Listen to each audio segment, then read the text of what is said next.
तुम्ही तुमचा प्रश्न सोडवून घ्या. तुम्ही राजकारणात पडू नका. राजकारणात पडलं गेलं तर त्याचे इतर राजकीय पक्ष तुमचा वापर करून तुमचं नुकसान करतील. एवढंच मी त्यांना सांगतोय. वास्तविकता बौद्ध धर्म हा जो आहे, प्रचंड शांतीपूर्ण अशा प्रकारचा धर्म आहे. तुम्हाला कदाचित माहिती असेल, की जगातली सगळ्यात मोठी बौद्ध मूर्ती जी होती, ती बुद्धाची मूर्ती जी होती, ती बामियान बुद्ध अफगाणिस्तानामध्ये होती.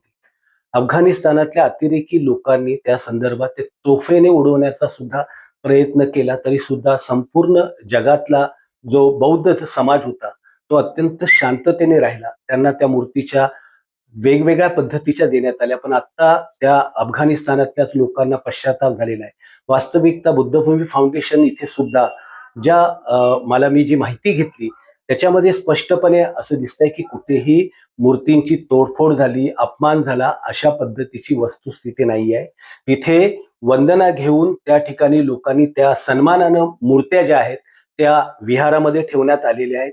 पण धर्माच्या नावावरती जर काही बौद्ध उपासक उपासिकांना भडकवण्याचं काम काही लोक करतायत आणि आपली राजकीय पोळी भाजण्याचं काम करतायत. माझी विनंती आहे भंते गौतम रत्नांना सुद्धा की त्यांनी अशा असणाऱ्या राजकीय पुढाऱ्यांना तिथे स्टेज देऊ नये, की जे तुम्हाला पुढच्या काळामध्ये तुमच्या आड राजकारण खेळतील आणि त्यातून तुमचं जे काम आहे बौद्ध भूमीच्या विकासाचं आहे त्यासाठी म्हणजे आमचा पक्ष जे असतील किंवा खासदार श्रीकांत शिंदे असतील किंवा आमचे पक्षाचे मुख्य नेते एकनाथजी शिंदे साहेब असतील, हे सततच बौद्ध समाजाला किंवा आंबेडकरी समाजाला मदत करत आलेले आहेत, त्यांच्या सोबत उभं राहिलेले आहेत. कल्याणमध्ये, उल्हासनगरमध्ये, ठाणे जिल्ह्यात अशी असंख्य उदाहरणं आहेत. इथे कल्याण पूर्वेचं तर ज्ञान केंद्र हे प्रचंड मोठं उदाहरण आहे. उल्हासनगरमध्ये डॉक्टर बाबासाहेब आंबेडकरांचे 2 पुतळे असतील, चंद्रमणी विहार असतील, तक्षशिला विहार असेल किंवा अंबरनाथमध्ये बांधलेलं विहार असेल किंवा औरंगाबादमध्ये संजय शिरसाटांच्या ते असंख्य ठिकाणी बौद्ध समाजाच्या सोबत श्रीकांत शिंदे असतील, आमचे मुख्य नेते एकनाथजी शिंदे असतील, यांची नाळ घट्ट जोडलेली आहे आणि ही जोडलेली जी नाळ आहे हेच अवघड जागेचं दुखणं काही राजकीय पुढाऱ्यांचं झालेलं आहे की इतका मोठा बौद्ध समाज हा श्रीकांत शिंदे आणि एकनाथ शिंदेच्या मागे उभा कसा राहतो. त्यांची नाळ तोडण्याचं हे षडयंत्र असल्याचं सुद्धा मला कुठेतरी जाणवतं. सर्वप्रथम बुद्धभूमी फाउंडेशन जे आहे ते ठाणे जिल्ह्यातील सर्व बौद्ध धर्मीय जे उपासक उपासिका आहे त्यांचं श्रद्धास्थान आहे आणि तिथे प्रत्येक वेळी कुठलाही कार्यक्रम असला तर लोक येत असतात. दुसरी महत्वाची गोष्ट अशी की त्याच्या संदर्भात वाद आहेत, हेच मुळात चुकीचं आहे.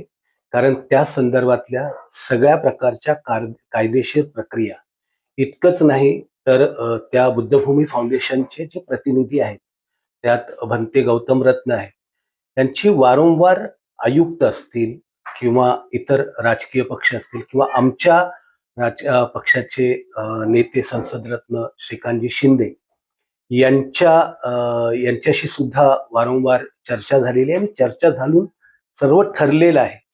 पण मला असं वाटतं की कुणाला तरी याच्यामध्ये राजकारण करण्याचा इंटरेस्ट आहे आणि काल जो प्रकार घडला तो अत्यंत दुर्दैवी असा प्रकार आहे की डॉक्टर बाबासाहेब आंबेडकरांच्या घराण्यातले हे म्हणजे सरसेनानी आनंदराज आंबेडकर तिथे आले होते. वास्तविकता कुठलीही अशी घटना घडली समाजामध्ये तर समाजाचे जे मोठे नेते असतात स्थानिक किंवा राज्य पातळीवरती राष्ट्रीय पातळीवरचे ते येतात, समजून घेतात, त्यात तोडगा निघाला तर त्याच्यावरती समजून सांगतात.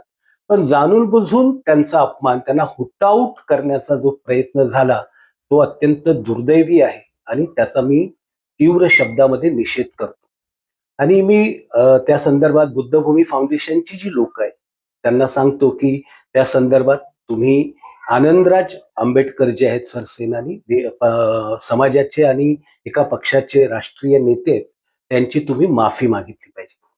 राहिला प्रश्न बुद्धभूमी फाउंडेशनच्या विकासाबद्दल तर त्याच्या विकासाच्या मध्ये कुठल्याही प्रकारचा अडथळा नाही आहे हे आणि त्या अडथळ्याला येण्याचं काही कारण पण नाहीये. मी स्वतःहून बनते गौतम रत्न जे आहेत त्यांना भेटायला गेलो होतो. जवळपास 2-2.5 तास त्यांच्याशी चर्चा केली. त्यांनी सर्वच मुद्द्यांवरती सकारात्मक प्रतिसाद दिला आणि त्यांनी सांगितलं की आपण याच्या संदर्भात पुढे सहकार्य करूया. आमचा कुठल्याही प्रकारचा प्रशासनाला असा मोठ्या प्रमाणात किंवा एखाद्या राजकीय पक्षाला असा विरोध नाही. पण त्यांनी जी बैठक घेतली त्या ठिकाणी आपल्याला असं दिसतं की जाणीवपूर्वकच म्हणजे आमचे नेते आणि खासदार संसदरत्न श्रीकांतजी शिंदे यांना टार्गेट केलं जातं आणि त्यांना म्हणजे तिथे स्टेज दिला जातोय. ही दुर्दैवी गोष्ट आहे. धर्माचंच ठिकाण आहे, धर्मस्थळ आहे. तिथे सगळ्या धर्मातले कोणी आपले आले तिथे त्यांची म्हणजे विचार मांडण्याची प्रत्येकाला मुभा आहे. पण एखाद्या पक्षाला, एखाद्या माणसाला टार्गेट करणं हा जो प्रकार आहे, तर त्याच्या मागे विरोधकांना की जे काही वेळेस आमच्या सोबत सत्तेत सुद्धा आहेत, आमच्यासोबत एकीकडे सत्तेत राहायचं आणि दुसरीकडे त्या संदर्भात टीका टिप्पणी करायची, ही दुटप्पी भूमिका आमच्यावर टीका करणाऱ्या लोकांनी सोडली पाहिजे. आणि त्या बुद्धभूमी फाउंडेशनच्या विकासाच्या संदर्भात किंवा कल्याण पूर्वेच्या विकासाच्या संदर्भात आमचे खासदार आणि संसदरत्न श्रीकांतजी शिंदे यांनी स्पष्टपणे पत्र दिलेलं आहे. त्याच्या संदर्भात कुठलाही वाद असेल तर SIT त्याच्यामध्ये नेमलेली आहे. त्या संदर्भात TDR घोटाळा झाला असेल तर त्याच्या चौकशीचं त्यांनी सांगितलंय.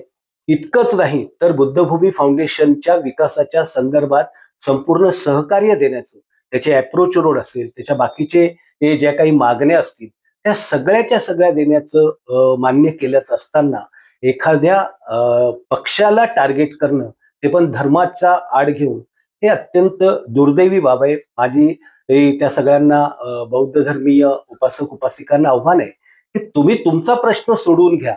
तुम्ही राजकारणात पडू नका. राजकारणात पडलं गेलं तर त्याचे इतर राजकीय पक्ष तुमचा वापर करून तुमचं नुकसान करतील. एवढंच मी त्यांना सांगतो.